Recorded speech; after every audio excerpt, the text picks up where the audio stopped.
Hey, what's going on, you guys? Welcome back to the channel. If you guys are new here, my name is Andy, and in here we do talk about photography and videography and also tech stuff occasionally, just because who doesn't like tech, right? We're gonna be talking about this camera, the Fuji X-E4 and the 35mm. Well, you know, I'm just gonna talk about the 35mm in this video, but mainly I really want to talk about this Fuji X-E4. I've used this camera for a couple weeks now. In total, I haven't used it for a full 2 weeks, but it's been with me everywhere.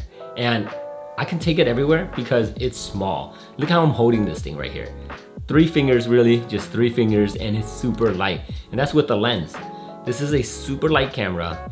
It is not that expensive. I mean, about $900 brand new, but compare to the camera I'm using right now, to the camera I've owned in the past, this is one of the cheapest camera I have ever owned. This camera is pretty darn amazing. This is a Fuji camera, so it has Fuji colors in there.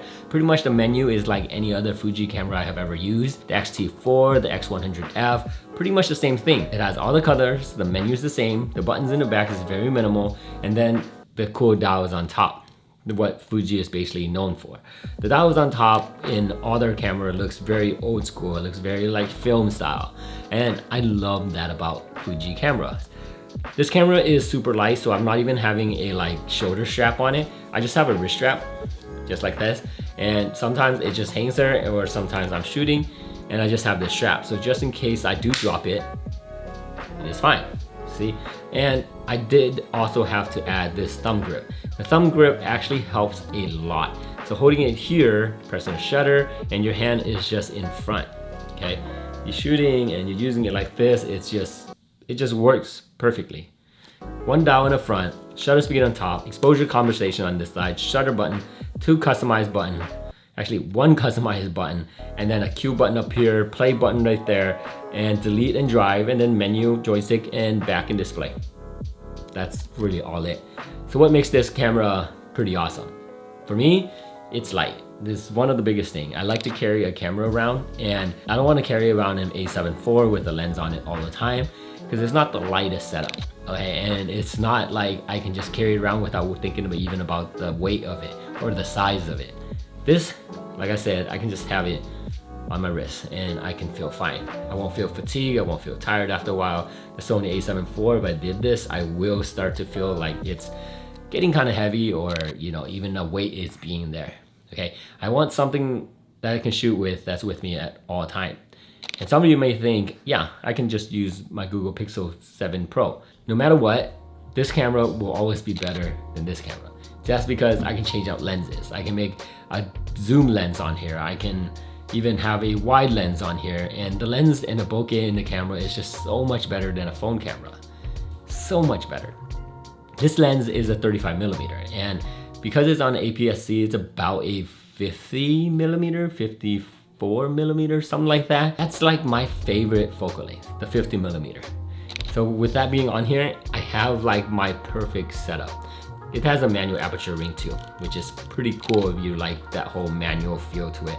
And I think if you are looking into a Fujifilm camera, you're really into that manual film style, like manual aperture here, manual shutter, things like that. You just love the dials, you love the way it feels. It has a flip screen, okay? Flip up screen like that.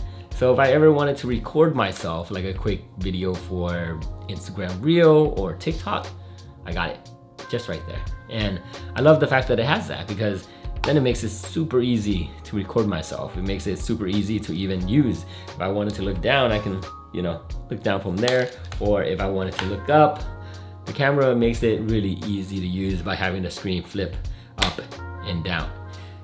The viewfinder is pretty nice. It's not the best I've ever used, but for $900, it's pretty awesome. Using it, electronic viewfinder, and taking a picture of it just feels like I'm using my film camera again. Battery isn't the biggest battery in the world, okay? I have seen batteries that are way bigger. Look, it's a tiny little battery because it's a tiny camera. I think you get, I don't know, maybe about like 500 shots, maybe 400. I usually charge it all the time when I have my USB-C cable with me, and that's the cool part because it doesn't come with a charger, but you do have USB Type-C, and nowadays Pretty much everybody has USB Type-C cable.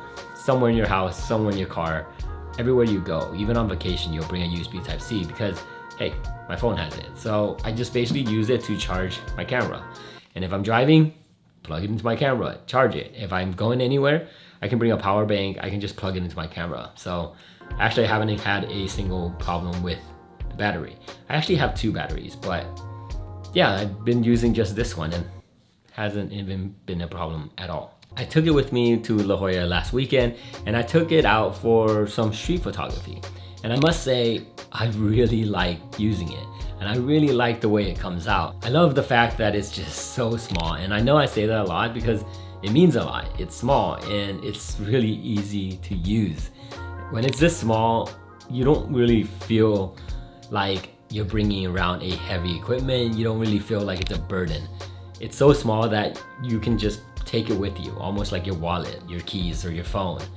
Now you can take out your street photography camera and it's just perfect. I shoot all my pictures on here. I pop out the SD card, which shares the same slot as the battery, and I just plug it into my phone, download my picture in there, add it to Lightroom, and then edit everything.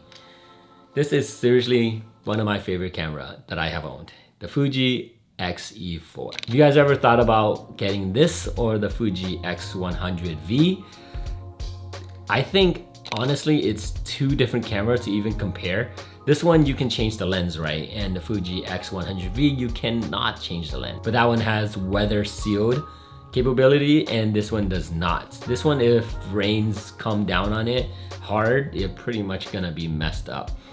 So I wouldn't want to bring this out when I see rain. Probably gonna stay in my bag.